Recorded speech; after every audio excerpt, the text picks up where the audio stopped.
So how do you know what fish are good for your aquarium? But not only good for your aquarium, how do you know what type of fish are compatible with other fish? Well, in today's video, we're going to take a look at how to find the perfect fish that get along.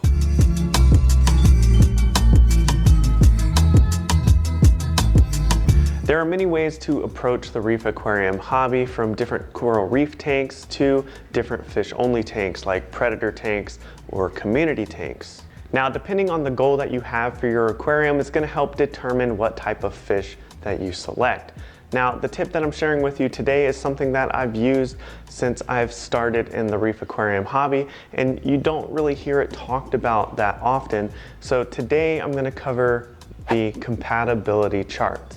Now, the compatibility chart is a quick and simple guideline to finding out what fish work well together, so that you're not putting in a fish that's going to eat another fish, or you're going to put in a fish that is going to be too aggressive for the tank mates in your aquarium.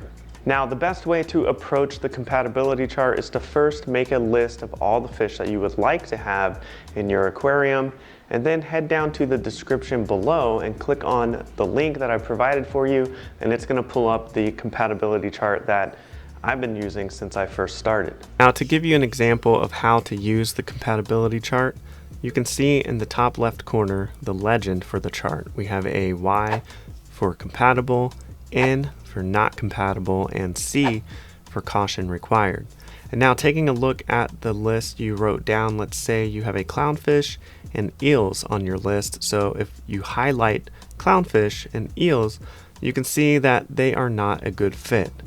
Now let's say you have blennies and clownfish, and look at that. If we highlight the chart, we see that they are compatible, and if you get a Midas blenny, they swim in a similar way to an eel, and they won't cause any problems with your clownfish.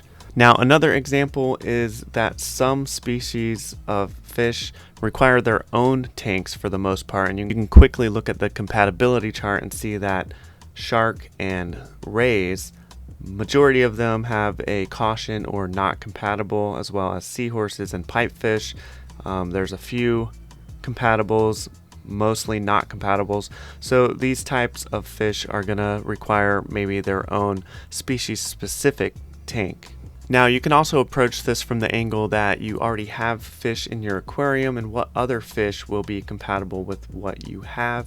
For example, I have a yellow tang and a sailfin tang in my aquarium, and I want to find out if a good utility fish like the 6-line wrasse would be compatible. So I look down at the chart and I see wrasse that are reef safe, and I highlight, and yes, they will be compatible and be just fine. So remember that the compatibility chart is used as a guideline and is a quick and easy way to see if your fish are going to get along. Okay, so now that you've went through your list and you found out what fish are going to work well together and play nice because you have used the compatibility chart, it's now time to research each fish on their own, so you can find out what the recommended tank size is for your fish, as well as their diet and other care requirements that you need to know, so that you know what fish is going to be perfect for your aquarium.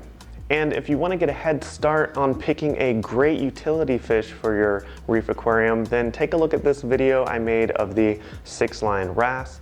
And if you want to learn more about corals, I have the top 5 soft corals video here as well.